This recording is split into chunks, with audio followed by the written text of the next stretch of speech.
Good morning, students. Welcome to Financial Accounting 2, the second semester. We are going to look at an overview of what to expect during the course of the semester.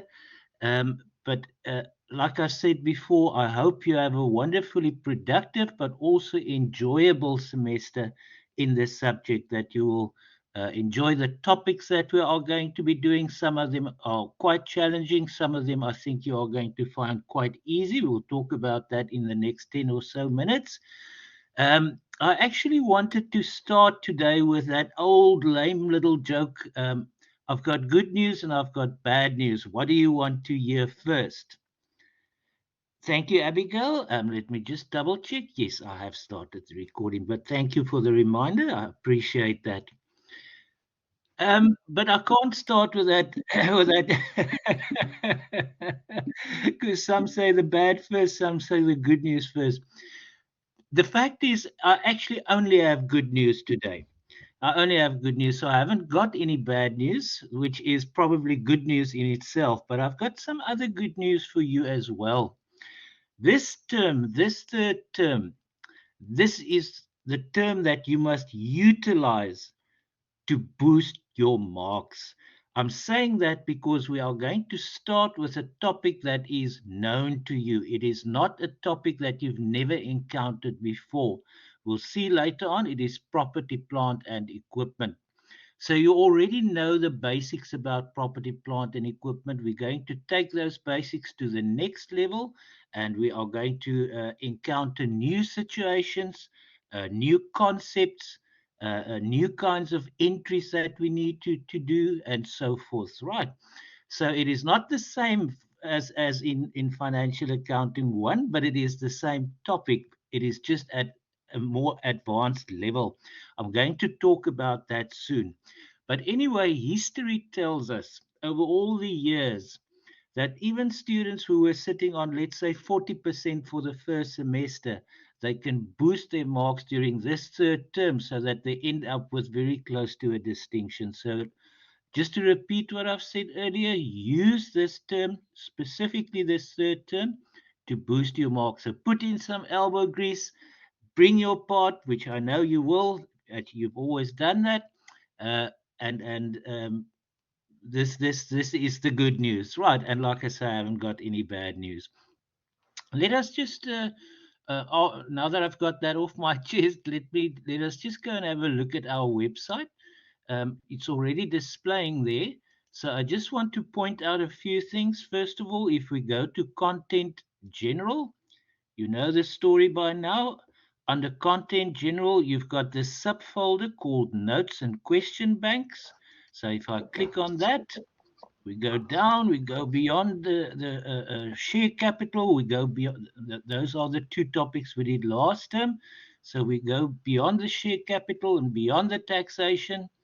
So here we are now. So what we find here is the property, plant, and equipment notes, which we'll be discussing today, probably next week as well, and also the property, plant, and equipment, or PPE question bank, right? So the notes are here, and the question bank is also under Content General, Notes and Question Banks. Now let us go to content per topic. So we are going to scroll down to the one that became available on Monday, which is property, plant, and equipment. There we go. Right, property, plant, and equipment. Now, ladies and gents, um, if we click on property, plant, and equipment, you'll see the notes are there as well. So it is exactly the same notes that you will find under Content General. We've just repeated them there.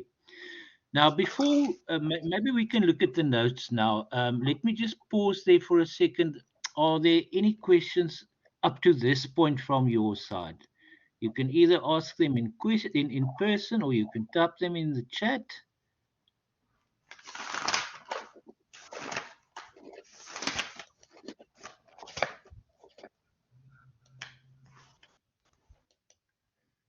Doesn't seem to be. Okay, so now I'm just going to stop sharing our website. Let me just go back to the chat quickly. There's nothing there either. Okay, so you now know where to find what on the website. Obviously, under that same subfolder, uh, property, plant, and equipment, we will also post the recordings of our various online classes. Just bear with me a second, please. I just want to go and display the notes.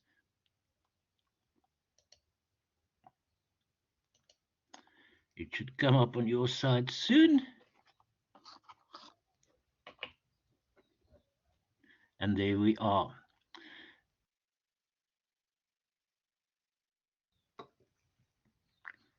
Before we're actually going to discuss the notes, ladies and gentlemen, you will already probably see that it looks familiar. This is something that you've seen before. Isn't that so? Doesn't it look familiar? Yes or no?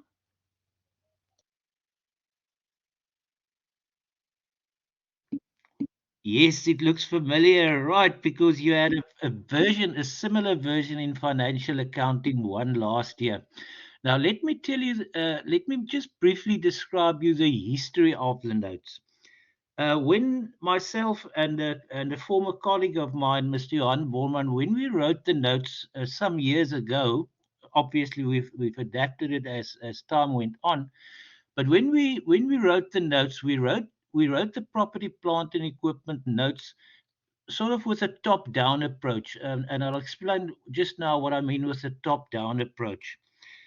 You remember last year in Financial Accounting 1, I did mention that property, plant, and equipment at different levels of complexity will follow you throughout your student career. So you had it in Financial Accounting 1, you had it in you are having it in Financial Accounting 2. You will again address certain aspects of property, plant, and equipment in Financial Accounting 3, and to a certain extent, also if you are doing the advanced diploma in a subject called General Financial Reporting. So, what Mr. Borman and I did when we wrote the notes a few years ago, excuse me, I've got a frog in my throat. We took a top down approach. So we basically wrote the notes for every level of financial accounting, for financial accounting one, two, three, four, right? And then what we did, we took that full set of notes and we took out every that was written for, let's say, financial accounting 3. Then we took out everything that was addressed in financial accounting 3, and that produced these notes for us, which we use in financial accounting 2. After that, we did this as a similar exercise. So we sat and we took out everything from these financial accounting 2 PPE notes, uh, that do not belong in financial accounting 1, uh, and then that left us with the notes that we used in financial accounting 1. So you can see what I mean by a top down. So we started with a huge body of notes, and then we took out the financial accounting 3 aspects to arrive at the financial accounting 2 notes, and then we took out the financial accounting 2 aspects to arrive at the financial accounting 1 notes. So, ladies and gentlemen, that is why these notes are looking so familiar to you. For Kilo, there is no manual register. Blackboard automatically takes register. We've said collaborate to share the register with Blackboard. So there's no manual register. Um, so, ladies and gentlemen, for the first probably half an hour or so, if not more, we are basically going to be doing revision because a large portion, a large body of the first number of pages is exactly identical to what we provided to you in financial accounting 1. So that is why it's looking familiar. We're not going to go through all the items that you've done in financial accounting 1. That would really be wasting our time, not using it productively. But there are still some aspects that I just want to remind you of. So let us now go through the notes. This you all know. This comes from the Financial Accounting 1 notes as well. What is property, plant, and equipment? How is it used to generate economic benefits? We've discussed that in Financial Accounting 1. Examples of typical non-current assets that can be classified as property, plant, and equipment. We look at the definition just now. Uh, that includes vehicles, office furniture, equipment, either office equipment or factory equipment or any other equipment, machinery, buildings, undeveloped land, and so forth. We've also mentioned last year that the international accounting standard that deals with property, plant, and equipment is IAS 16. Then, ladies and gentlemen, this is the first thing that I just want to remind you about, because you will be getting questions on this again in financial accounting 2, even though we've discussed it in financial accounting 1 already. So we're not going to have a long and a broad discussion about this. We are simply just going to give you a little bit of a refresher and basically revision. Just excuse me for a second. I just want to clear my throat properly.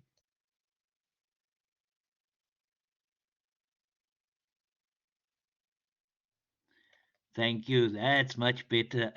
Okay. Now I don't sound like a toad. Um, right, ladies and gents. So, first of all, we said before anything can be classified as property, plant, and equipment, it must first and foremost be an asset, right?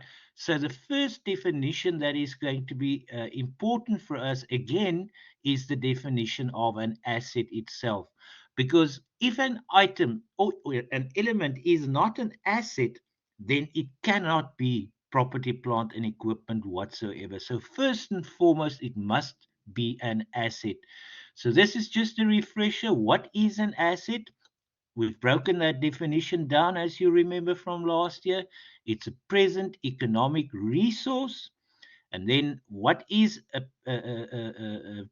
economic resource? We've got that note number 1. An economic resource is defined as a right, and you learn. You've just had auditing, ladies and gentlemen. I know it's still early days, but you might have learned about it already. When we talk about rights and obligations, those assertions. Have you done the assertions in financial in internal auditing yet? If you can just give me an indication. Yes or no? Have you done the assertions? Things like occurrence and completeness and accuracy, rights and obligations. You haven't done that yet. Yeah, I thought that that comes in the second semester. You just started it. Okay. You're busy with it now. Okay, perfect. So you are busy with that. Anyway, the reason I'm mentioning it, you know that rights and obligations refer to assets and liabilities from an auditing perspective. So if you are doing an audit, a financial audit of a business, and you are going to be auditing, let's say, property, plant, and equipment, there are many assertions. There are, in fact, 5 or 6 that relate to property, plant, and equipment. Obviously, existence, valuation, but amongst them will be rights. In other words, does the business have the right to use it, either the right of ownership or a finance lease? So this ties in with the definition of an economic resource. So first of all, that economic resource means that the entity has the right of use of that property, plant, and equipment item, and that right has the potential to produce economic benefits, right? So you can see this ties in nicely with auditing. Generally, auditing and financial accounting tie in with one another very closely. Okay, so that is a present economic resource controlled by the entity resulting from past events. And then obviously we have discussed all of that in financial accounting 1. Then once we have determined that this item is an asset, then we've got to go and determine which kind of asset. Is this inventory? Is this, thank you. I see yesterday you started with the assertions, right? Thank you for those responses.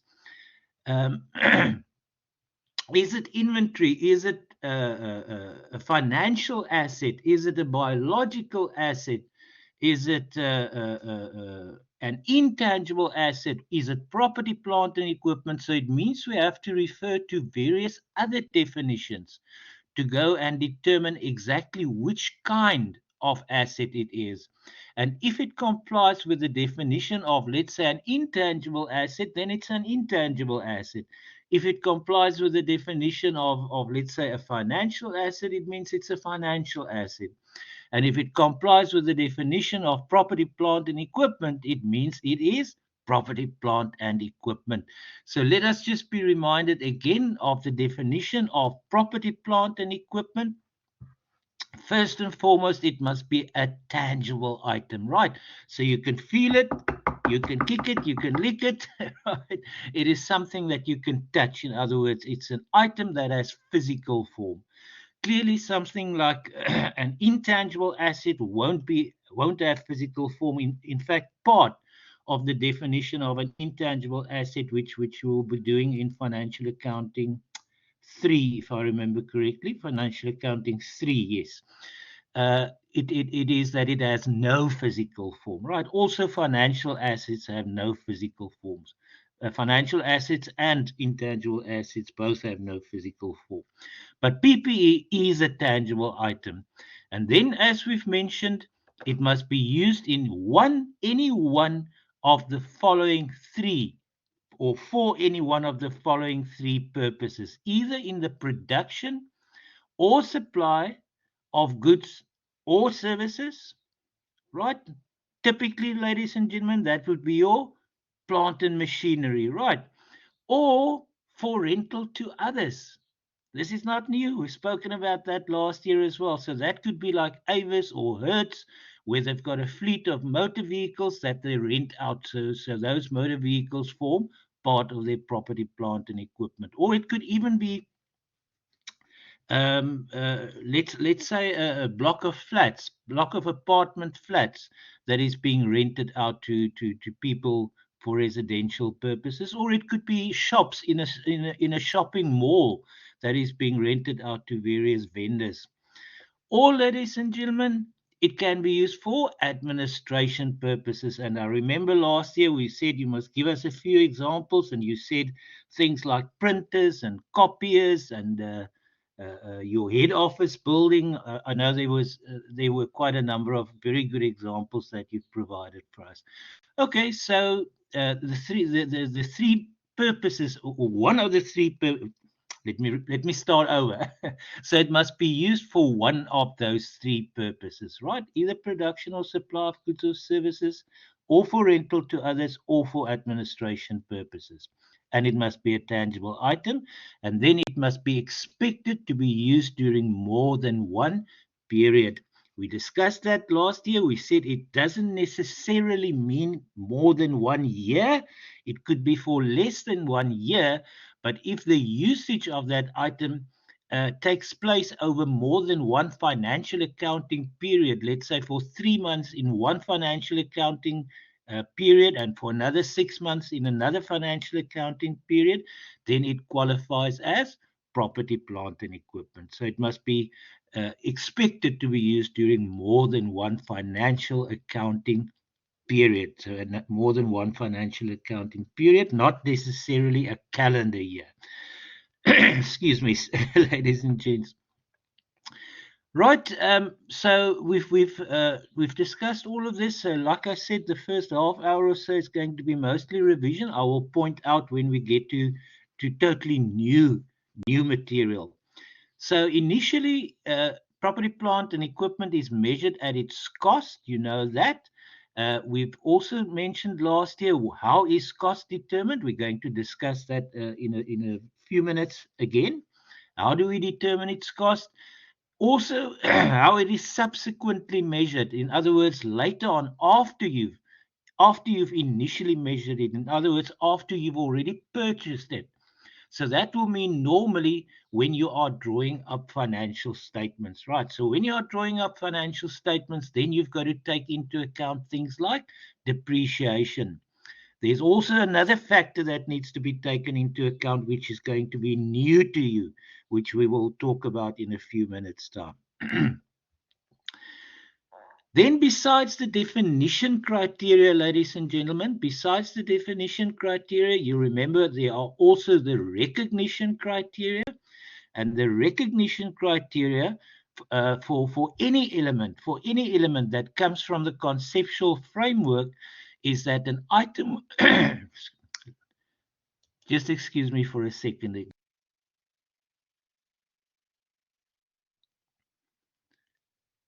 My apologies for that.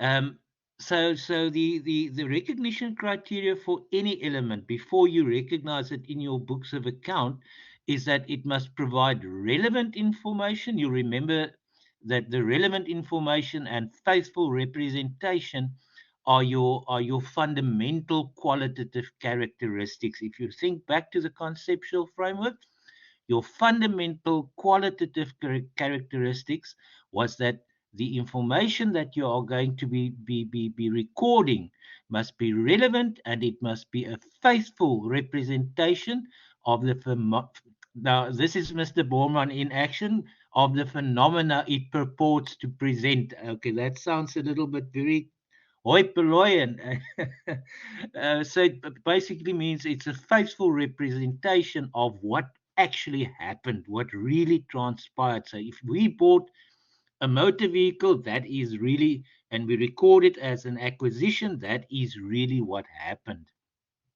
All right, ladies and gentlemen, and then we also mentioned that besides those recognition criteria that comes from the conceptual framework that applies to all elements, there are certain further recognition criteria that pertains to specific kinds of assets. So if we look at the financial reporting standard that deals with intangible assets, we'll see there are 8 additional recognition criteria that only pertains to intangible assets. Right. That we'll do in Financial Accounting 3 in the second semester. In the case of property, plant, and equipment, there are 2 additional recognition criteria that only apply to property, plant, and equipment. This is now besides our discussion, but when we eventually look at some of the other kinds of non-current assets, such as let's say intangible assets or financial assets, we'll see that these also appear in those standards, right? So they are actually also applicable to the other standards, but only because it is mentioned in the other standards. If they were not mentioned in the other standards, they would have only been applicable to property, plant, and equipment. I hope that makes sense. So, what are the 2 additional recognition criteria that only pertains to property, plant, and equipment? They say in paragraph 7 of IAS 16 that items of property, plant, and equipment should be recognized as assets when it is probable that there will be an inflow of future economic benefits to the entity because of the right that you have over that asset. And, ladies and gentlemen, the cost of the asset can be measured reliably. Interestingly enough, when it comes to the standard dealing with intangible assets, a little bit of inconsistency. They describe it. The cost of the asset must be how do they describe it in that one? The cost of the asset must be reliably measurable. Okay, so it's a little bit of a difference, but it means exactly the same thing, really. It means the same thing, but it's just interesting that in the standard for intangible assets, the wording is a slightly different. So the cost of the asset must be reliably measurable. In IAS 16, the words that they are using is that the cost of the asset must be measured reliably. Now, I think that makes sense, ladies and gentlemen, because if there is no probability of an inflow of future economic benefits ascribed to the fact that you've got the right over the asset, then it is worthless to you. Isn't that so? Does that make sense? If it's not going to provide, if that asset is not going to provide you with any future inflow of economic benefits, it's worthless.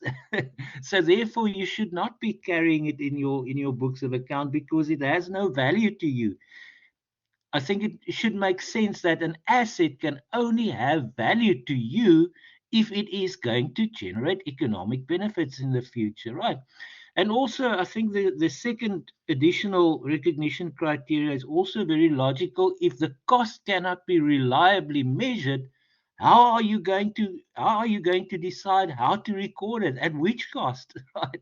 If you don't know what the cost is, then you can't go and capitalize it. So both of those additional recognition criteria makes total sense when it comes to property, plant, and equipment.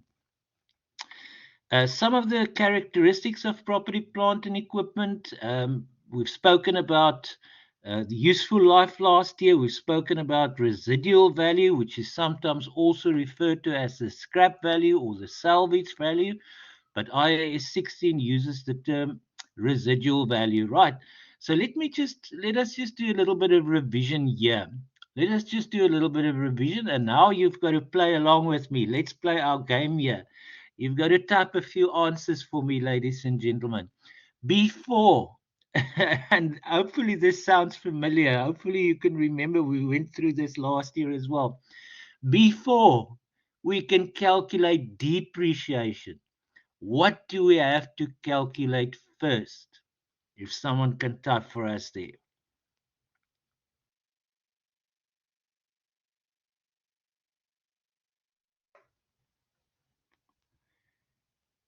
Close, but even before that, even before the accumulated depreciation.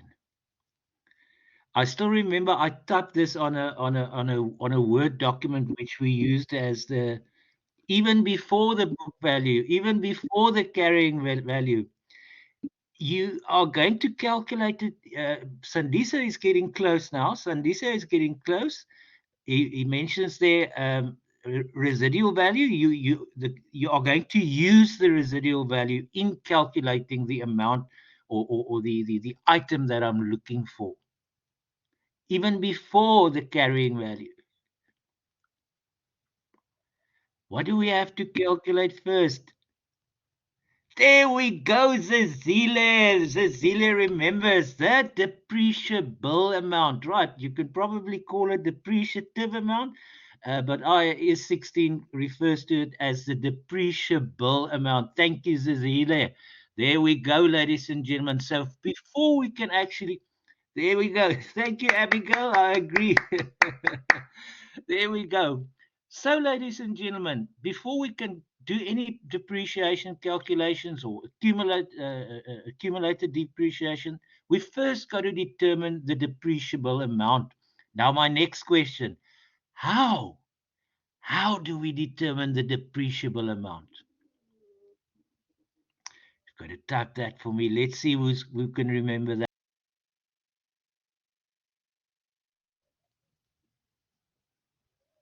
How do we determine the depreciable amount? It is, let me give you a hint. It's something less something else.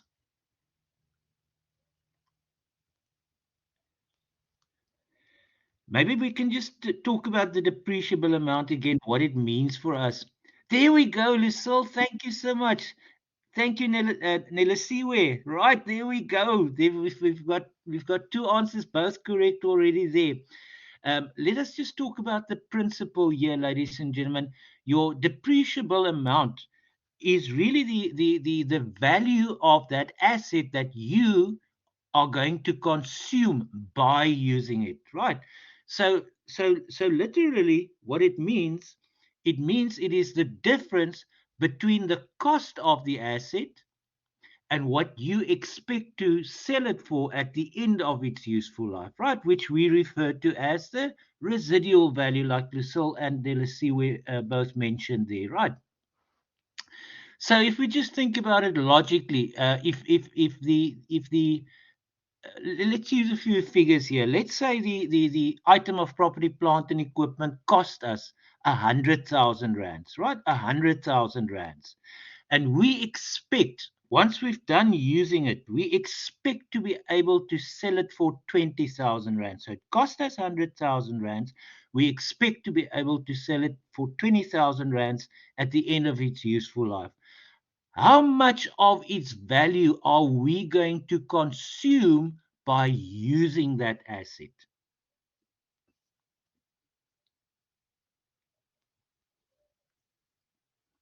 How much of its value are we as a business going to consume, use up, in other words, of the value of that asset by using the asset?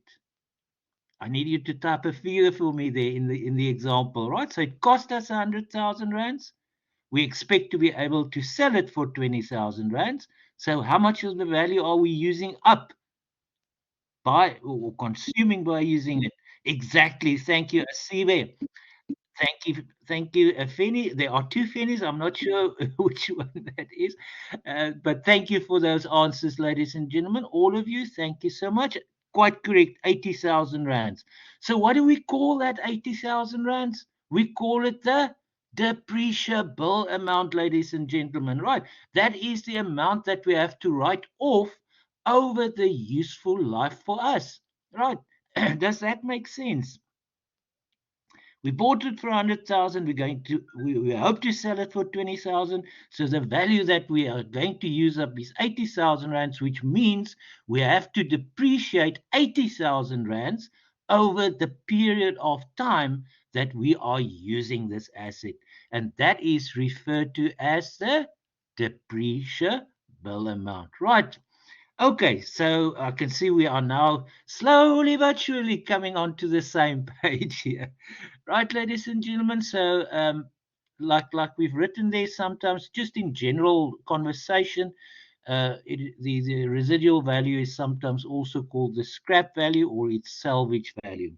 So, if you encounter those terms, some lecturers might like to use those terms. Just remember it is exactly the same as the residual value. So, in other words, that means what you expect to be able to sell it for, to get for it once you are done using it. Okay, let us proceed, ladies and gentlemen. You know about the three methods of depreciation. Oh, maybe I should just talk about this here again. Uh, Depreciation, as you know, there are three methods of depreciation. We illustrated all three of them last year in Financial Accounting 1. So we illustrated the straight line method, we illustrated the diminishing balance method, we also illustrated the units of production method, which is sometimes also called the sum of units or even the sum of digits method. But then last year we said we are not going to ask you questions about the units of production method, only the other two methods, the straight line method and the diminishing balance method. Right, so you did all your various calculations. You calculated depreciation using the straight line method, using the diminishing balance method, depending on the question and the circumstances. Ultimately, it depends on the accounting policy of that particular business. Now, when we say business, we know that in financial accounting too, we are dealing with companies, so it's large businesses normally. So we are talking companies, but I'm still going to sometimes just use the term entity because these standards also apply to close corporations and partnerships and sole traders, any kind of business really. And then, like I said, we discussed the units of production. We did a few examples of it, but you were not tested on it. Now, in financial accounting too, we accept that you know how to do those calculations, right? You are also going to do some calculations again this year. But, ladies and gentlemen, what I just want to mention, because we know we know that you know the various methods and how to apply them. That is not going to be our sort of primary objective. We've got many new aspects that we are going to look at. But anyway, to cut a long story short, in financial accounting too, for our purposes, we are always only going to use the straight line method, right? So we've it's almost like eeny, meeny, miny, mo, eeny, meeny, meeny, mo. Which system are we going to use in financial accounting too? Because we don't want to go and retest you on stuff that you've already done in financial accounting once. So many years ago, this was probably about 15 or 16 years ago, we've when the new IAS 16 came out, which was around about 2005, so it's about 18 years ago already. But anyway, we decided that we are only going to use the straight line method in financial accounting too. Okay, so that gives you a little hint. Let us go down. Okay, initial cost and subsequent cost. Now, ladies and gents, this is also mostly what we've discussed in financial accounting one. There are one or two aspects that are going to be added here now. So the initial cost when an item of property, plant, and equipment is purchased, when it is initially acquired, we have to determine its cost. Now, I want you to type for me uh, the cost of property, plant, and equipment. Of how many different kinds of cost could it consist of? Let's start there. Just a number. How many kinds of cost could it potentially consist of?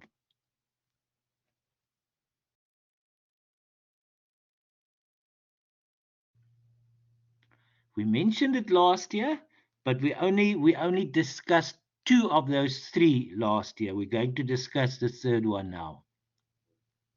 Oh, there I gave it away. Sorry. Thank you, Lissel. I guess you typed that before before I gave it away. I'm so sorry. Now, I would have made a terrible quiz master. I will never I will not apply for a job as a game quiz master on TV. Everybody will win all the prizes. Okay. So basically three, ladies and gentlemen. What are those three? Can you type that for us? What are the three? Or if you can at least type two of the three for me before I display it. It's actually being displayed already. I'm a terrible quiz master.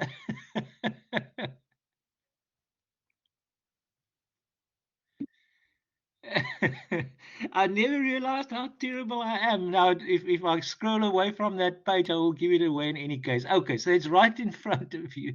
The three components of the cost of property, plant, and equipment, ladies and gentlemen, is firstly its purchase price. Let me just go to the notes again. That one there, the purchase price. Now, we've discussed this in financial accounting one. If the business, a company in our case, if the business is registered for VAT purposes, then the value added tax, as you'll remember from last year, does not form a cost to the business because they can claim it back as input tax. You remember the old story of input tax and output tax, or input VAT and output VAT if you want. So if the business, and this will be the default situation, this will be the situation that we normally deal with. If it is not, it will be specifically mentioned that the business is not registered for value added tax. So in any way, if the business is registered for VAT, then they can claim the VAT on the acquisition of the asset back as input tax, right? Capital input VAT. So it doesn't form a cost to the company. However, if that business is not registered for VAT purposes, it means they do not submit a VAT 201 return, which also then means they've got no method or means to claim back input VAT, right? So in that case, if they're not registered for VAT purposes, the value added tax is a cost to the company. And in that case, and only that case, will the value added tax be included in the purchase price of that property, plant, and equipment, right? But like we say, the default situation, the normal scenario that we will have is that the business is registered for VAT purposes. Any business that has a revenue of more than 1 million rands a year, uh, for them it is compulsory to register for VAT purposes anyway. And we know that we are dealing with rather large businesses, so they all have revenue of more than 1 million rands a year. So they have to be registered for VAT purposes. Okay, ladies and gents. So first and foremost, the purchase price. Now, I know this is perhaps the story that's too long to type. It's going to take you quite a while to type. So I'm not going to ask you to type it. But how did we say last year? How do you determine the purchase price? It's basically what you are going to pay for the item, right? When you buy the item, either if you buy it and pay cash right at the start, or even if there's a deferred payment, you pay for it later and it's within normal credit terms. We'll talk about abnormal or extended credit terms possibly later today, otherwise next week. Anyway, so your purchase price is basically what you pay for it. The second component, as you can now see there, let me just go to the notes again. The second component is directly attributable cost, right? Directly attributable cost. That must also be added to the purchase price in arriving at the total cost of the asset. Now, this is going to be one of our main focuses, ladies and gentlemen. Let me give you a little bit of a heads up here or an advanced warning. We are going to look at this in much more detail than we did in Financial Accounting 1. So this is going to be one of our many focus areas in Financial Accounting 2 when it comes to property, plant, and equipment. Now, let me test you again there, ladies and gents. Directly attributable cost. We said first and foremost, it must be what kind of cost? If you can just type a little word for me. First and foremost, to qualify as a directly attributable cost, it must be a what kind of cost? You see, this revision, I'm testing you this morning, eh? Or this afternoon now already. I'm testing you.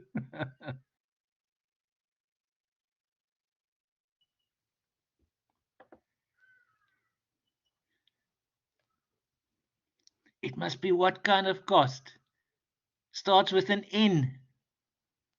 This time it's not displayed on the screen. It is later on, it does appear in the notes, but it's not, at least it's not displayed on the screen. It must be a what kind of cost, ladies and gentlemen, to qualify as a directly attributable cost? It must be a necessary cost, right? A necessary cost. In other words, you cannot use that asset without incurring that cost, right?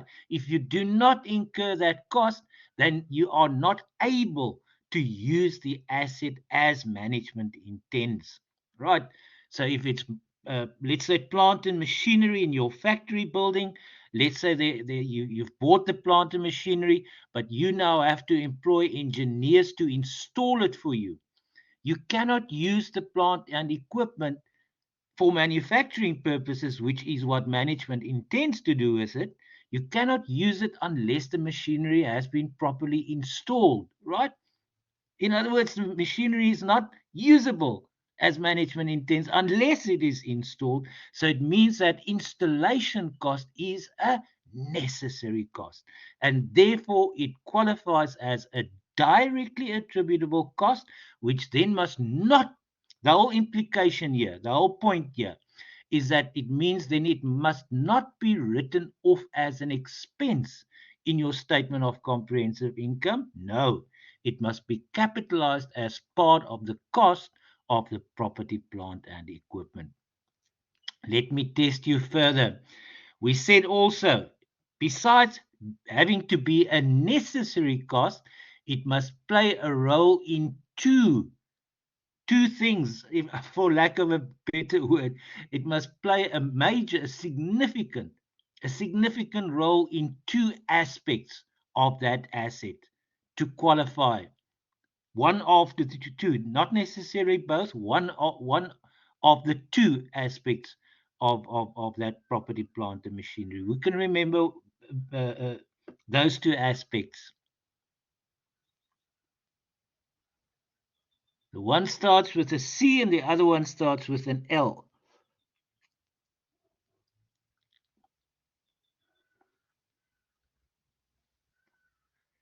Hmm. Condition and location. Thank you, Lucille. So it might. Thank you, Nila Siwe, as well. Right, there we go. Now we've got the answers there. I know it obviously took a little while to type all that. Thank you for those answers. Yes, ladies and gentlemen, so it must play a significant role in either the location of the asset, in other words, where it is. So if you have to import it from let's say, from Germany, then your importation cost, the transport of it, the shipping charges, the import duties, all of that will be necessary because you cannot use the plant and machinery unless it is actually physically in your factory, right? So that is what is meant by the location, the where it is. It must be in a place where you can use it as management intents. In the case of a plant and machinery in your factory building, condition, it must be in a condition like that it can be used as management intent. That is the example that we've given 3 or 4 minutes ago, like installation costs. If the machinery has not been properly installed by, let's say, engineers or whoever the case may be, then it is not in a condition to be able to produce the products, right? So in any case, so in both those cases where it's a necessary, well, first of all, it must be a necessary cost, and it played a significant role in either the condition, the working condition, or the location or place where that asset is going to be used. Then those expenses must not be written off in your statement of comprehensive income. They must be added to the cost of the added to the purchase price to determine the cost of the asset. Then, ladies and gentlemen, we just briefly mentioned this last year in Financial Accounting 1. So now we are just going to discuss it a little bit further. We will not have too many questions on the third aspect, but there might be one or two, right? So I'm just saying, do not ignore it. There might be one or two questions that include this, where you have to determine the total cost of an asset, and then they mention this. Let me just go back to the notes. And this is the one: certain future cost. Now, the emphasis there is on certain, ladies and gentlemen. And here because we haven't discussed this completely last year, here we probably have to spend a few minutes just discussing it. When IAS 16 refers to certain future costs, it does not mean some. The certain doesn't mean some future cost. The certain means you must be definitely sure about it, right? That is what the certain means in this sense. So you are 100% sure that future cost will have to be incurred, and obviously before you can capitalize it as part of the cost of the asset, it means it has to qualify in terms of your recognition criteria, which means that the cost of that future cost must be reliably measured, as we've seen earlier. Right. So if you can fairly reliably measure some future costs that you will incur in 2 or 3 or 4 years' time, then that cost must already, or the present value thereof, I should actually add that, the present value of that future cost should already be capitalized as part of the cost of the asset right at the start when you acquire the asset, so that you do not write it off as an expense at the end of the useful life, but rather write it off over its useful life as together with any other cost as part of your depreciation expense. Now, the best example that I can think of about certain future cost is the cost of dismantling an item. There were many years ago, I think it's now probably about more than 30 years ago, where for a specific reason, an American company needed to build a structure. It was basically to make a Hollywood movie. They had to build a structure on an African farm. They chose a farm in KwaZulu Natal. It was the farm of a sugar farmer, in fact. So they built this studio there, But one of the conditions of building the studio on that farmer's land was that at the end of the movie, or not at the end of the movie, at the end of the production of the movie, once they finish shooting the movie, they must dismantle that structure again, right? So they must take it away so that he can continue his sugar farming on that piece of land, right? So the cost of dismantling it in, let's say, 2 years' time was estimated, and the present value of that was calculated, and that was capitalized as part of the cost of that set. Right, ladies and gentlemen. So just to cut a long story short, if you have got if you know that you are going to incur future costs, you are certain about it, and you are also able to quantify it, to reliably measure it, that should be added to the purchase price and added to the directly attributable cost in order to arrive at the total cost of that item of property, plant, and equipment. Right, ladies and gentlemen. Then this we discussed last year, so this is not new. Subsequent costs, in the case of an asset, there could be day-to-day servicing that would normally be written off as repairs and maintenance costs. So that will be written off in your statement of comprehensive income. But then this is another item that we are going to be focusing on in financial accounting too. We've just mentioned in financial accounting one, we just mentioned replacement of parts, but we didn't discuss it. Now we are going to discuss it, and let me give you that heads up again. This is also going to be one of the major focus areas of property, plant, and equipment in financial accounting too. How do we deal and how do we account for the replacement of parts? Now, ladies and gentlemen, even I don't even know where to start, but let me start with maybe an example. I think I might have used this same example last year with the financial accounting two students. If you are, let's say, South African Airways or any airways, what's that one that I recently used? Not recently, 7 years ago when my brother passed away. Fly South Air, Fly South Air. If you own a fleet of aircraft, passenger aircraft, and let's say the wing breaks, for instance. Now, as you can imagine, an aircraft's wing is a very expensive thing. In fact, it runs into millions of dollars on its own. So let's say the aircraft cost you, let's say, $65 million, right? The aircraft cost you $65 million.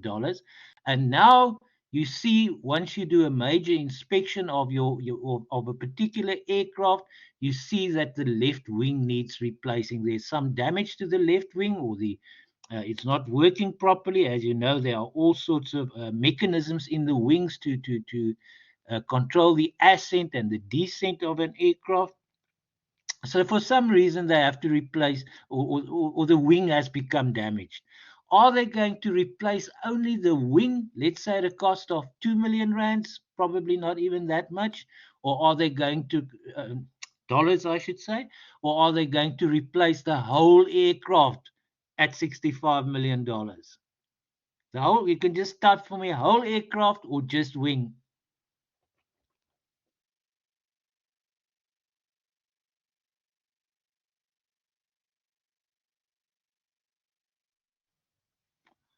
What do you think? Are they going to replace the whole aircraft or just the wing? Just the wing, just the wing. Thank you, Samantha. Thank you, Enrique. Thank you, Leletu. Thank you. You are quite correct. Right. The same applies to, let's say, a tire of a bus. If the tire bursts, you're not going to replace the bus. You're going to replace the tire. Okay. But that's now on a slightly smaller scale. So, ladies and gentlemen, the replacement of parts. We must now in financial accounting to learn How do we calculate the various values? What are the various steps that we have to go through from an accounting perspective when a part is being replaced? We often refer to that as significant parts. In fact, IAS 16 also refers to it as significant parts. Um, Look, if one has to have perspective and keep materiality in mind here as well. If you are going to, if you are talking about a let's say a bus, if you are talking about a passenger bus, Golden Arrow or one of those buses, right? And you are going to be replacing two bolts to the value of 10 rands each, right? You're not going to capitalize them separately. So you can already see where this argument is going, even though we are preempting it a little bit. But if you are going to be replacing the cooling system for, let's say, 25,000 rands, then you might have to go and capitalize it separately, not only expenses. So it's only if it's only two bolts costing 20 rands, you're going to just write it off as an expense. But if it is the replacement of something like a cooling system, which can run into, I actually had to replace my wife's vehicle's cooling system about 7 or 8 months ago, and that cost me 16,000 rands. Okay, so I can imagine for a bus it must be even more. So if I had been a business, I would have treated that as a yeah, yeah. I also thought, yo, thank you, Abigail. Same thing. That it started off with a service of 4,000 rands, and then sorry, I'm digressing.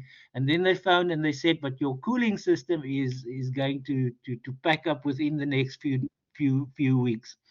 And then obviously later on, I got another call. They said, by the way, your wife's vehicle's rear brakes, the brake discs also need replacing.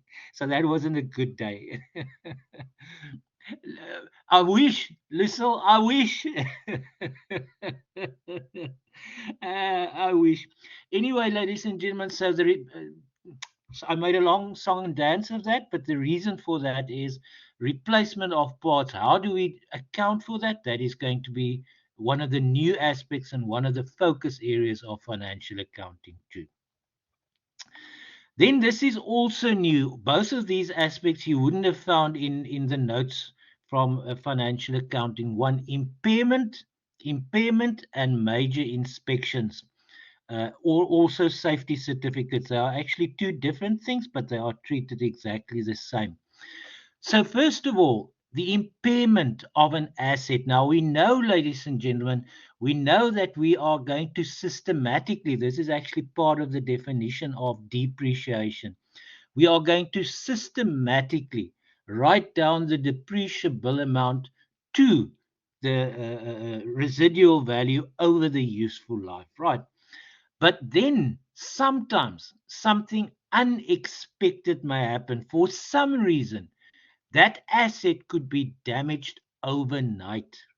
Could be physical damage. It could be another kind of damage. We'll talk about that probably still today, but otherwise next time. So an impairment is beyond the systematic writing down of the value. So it's over and above your depreciation, right? So the depreciation is that systematic writing down of the value of the asset over its useful life to its residual value. But then once in a while, you may find that there is another kind of event that took place that decreased the value of the asset overnight. Right. So even though you've taken depreciation into account, it's worth much less than the carrying value. In true fact, in reality, it's worth less than the carrying value or the carrying amount. Right. Then we refer to that as an impairment loss. I recently looked up in a online dictionary the meaning of impairment, but now I forget what it was. But maybe you can do that as well. But basically, it means a weakening. A weakening. An impairment is a weakening. I think somewhere in that definition they use the word it weakens or there's a weakening. Anyway, the fact is, impairment means that the asset has suddenly become worth much less than we anticipated, right? Then over and above our depreciation expense account, we'll create another account which we then call an impairment loss account, right? So that is similar to depreciation, except that depreciation is that systematic writing down, but this is something that happens overnight. You might only realize it maybe at the end of the month or whatever, but then we have to go and account for it. So we will create an expense account called impairment loss account. Then, ladies and gentlemen, what will be the credit? What will be the contra account? Here we've actually got two options. We've got two options. We can now go and create an accumulated impairment losses account. That is my preference. From an accounting, from a practical, from someone who has practiced as an accountant for almost a quarter of a century, I believe that that is the way to go. Keep your accumulated depreciation and your accumulated impairment losses accounts separately. But IAS 16 does allow us to use a combined account. So your contra account, in other words, the credit, can either go, when you have an impairment loss, can either go to the combined account, which you will then call accumulated depreciation and impairment losses account, or so that is a possibility. That is actually, you'll see that is used in many of the examples, many of the exercises in the question bank. They use the combined approach. My colleagues were quite in favor of that. I'm the one that wasn't. But anyway, I got outvoted on that. So in most of our exercises, we are using the combined account, but I'm just saying you can use two separate accounts as well. So when you debit your depreciation expense, you can credit your accumulated depreciation account. And when you debit your impairment loss account, you can credit an accumulated impairment losses account, right? Or like in many of the exercises, when you debit either your depreciation or your impairment losses account, then you can use your contra account could be a combined account of the two, which you then call accumulated depreciation and impairment losses account. Let me just pause there for a second. Have I confused you now, or is that sort of clear that you can either have a combined accumulated depreciation and impairment losses account, or you can separate them. You can have an accumulated depreciation account as your contra for depreciation expense, and then you can have a separate account called accumulated impairment losses as the contra account to your impairment loss expense. Anyway, when we get to the various exercises, this will be illustrated probably more clearly. But you must just tell me yes or no. You understand the principle that you've got the choice, that you've got the choice there.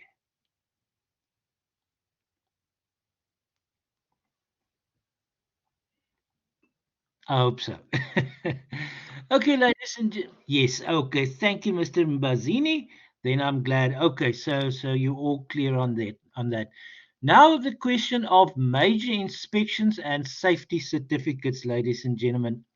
Now, what happens here?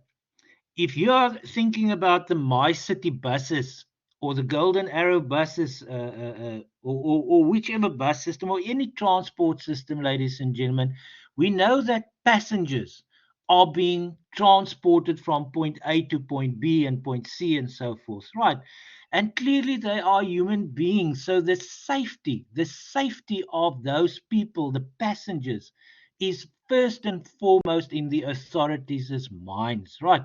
They do not want those poor passengers to be on an aircraft or a bus or a ship or whatever kind of transportation we can think of, and it is unsafe.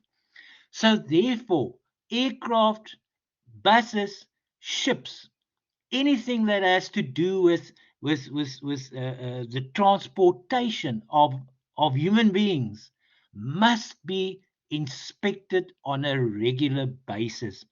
we refer to that as a major inspection. Obviously, there will be minor inspections from time to time, right? In the case of an aircraft, for instance, after every single flight, if you fly with an aircraft from Cape Town International to Oliver Tambo in Johannesburg, right? When it lands there, when all the passengers are off, before it's going to take off again, there is going to be a minor inspection. They're going to see, do the flaps work okay? Are the tires at the right pressure? Right. So there will be many after each flight. There will be a minor inspection, but according to the IATA, the authority, the International Aviation Authority, all passenger aircraft must undergo major inspections after a certain number of flight hours. I'm not an expert on the figures and facts there, ladies and gentlemen, but let's just suck a figure from the top of our heads. So let's say after every 500 hours in the air, that aircraft must undergo a major inspection. Then they are going to check the wings for metal fatigue. Let us. I know. I want to finish at 5 past so that you get a decent 10-minute break. So we will just talk about this, and then we will carry on with a little further discussion on impairment losses next time. The major inspection on an aircraft will be it will cover many things, but especially metal fatigue. Now, what is metal fatigue? Now, I'm not a metallurgist and I'm not an engineer, but I know a little bit about metal fatigue, and you do as well. You might not realize that you do. If you take an iron wire, if you take an iron wire, or in actual fact, any softish metal like lead or iron or tin or whatever, right? Not gold, that is too hard a metal. But if you take that wire and you keep on bending it and bending it and bending it and bending it and bending it, what if you can type for me? What eventually happens with that wire?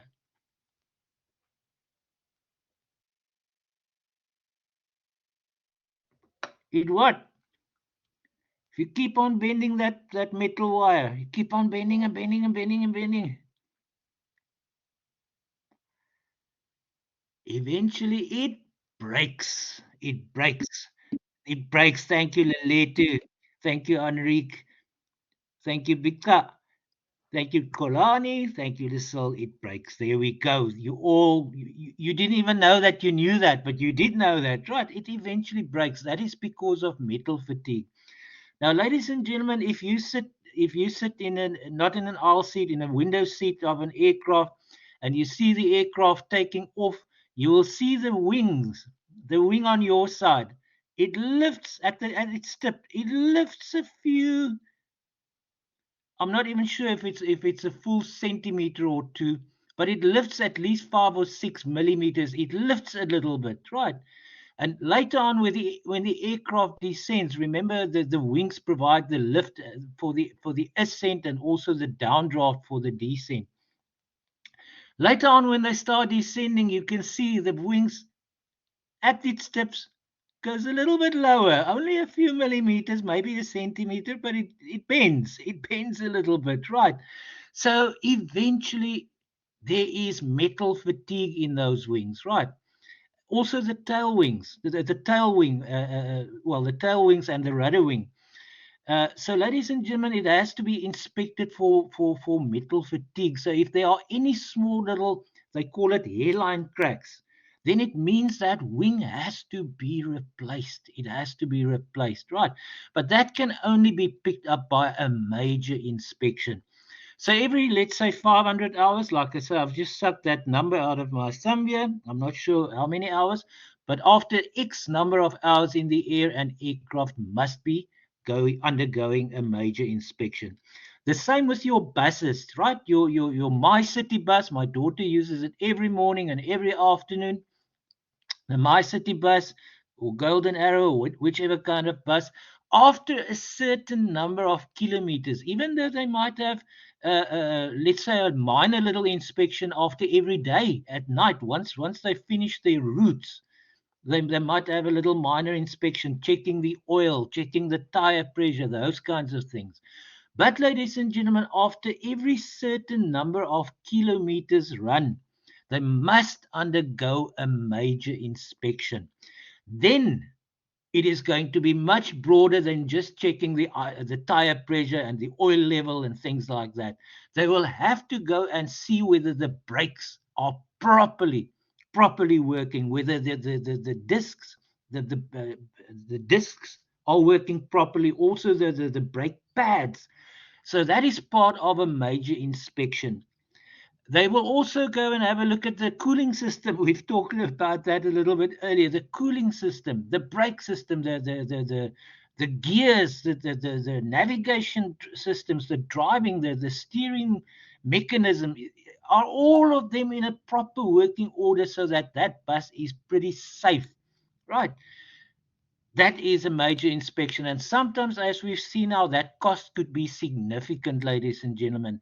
So we have to find a way from an accounting perspective on how to account for the cost of a major inspection. It could be 2 or 3 or 400,000 rands, right? Are we going to write it off as an expense, or are we going to rather capitalize it as part of the cost of the asset and write it off over its useful life? And if we decide on that, how are we going to do it from an accounting perspective? So that, if I can give you a heads up, another major aspect of financial accounting, two's version of property, plant, and equipment, right? So we are going to look at how do we account for major inspections and safety certificates. Now, a safety certificate, ladies and gentlemen, and then we're done for the day so that you can have your break. I'm so sorry, I'm going over my scheduled time really for that I set for myself. A safety certificate is similar to a major inspection, but that safety certificate normally relates to machinery or implements, or it could even be vehicles, but it is not vehicles that are designed for transporting passengers.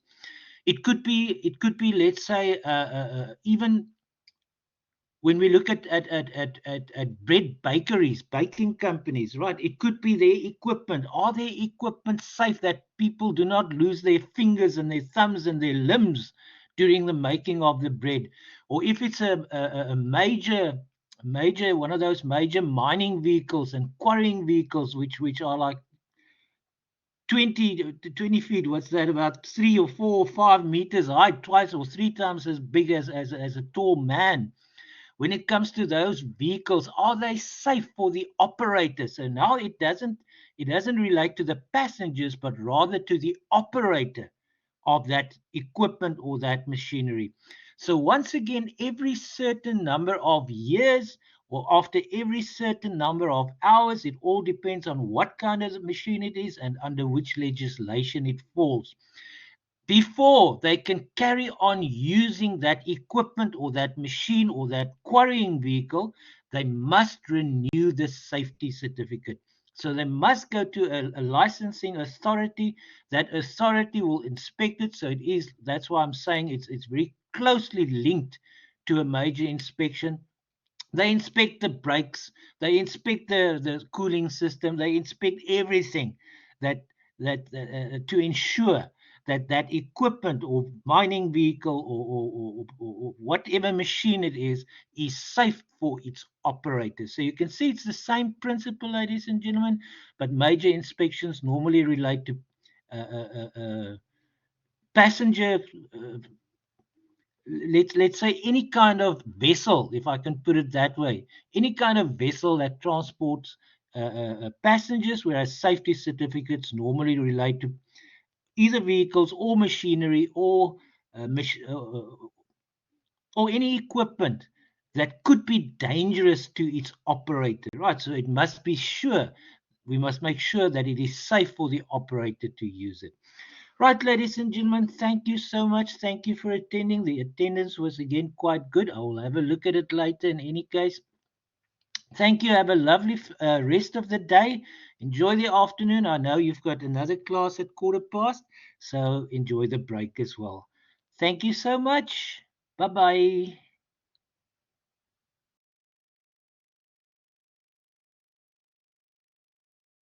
If there are any students who have any questions at this point in time and you don't want to take a break, you are welcome to ask your questions. So I will be here for another few minutes. I'm still in the session, but I just want to give everybody a fair break before the next class.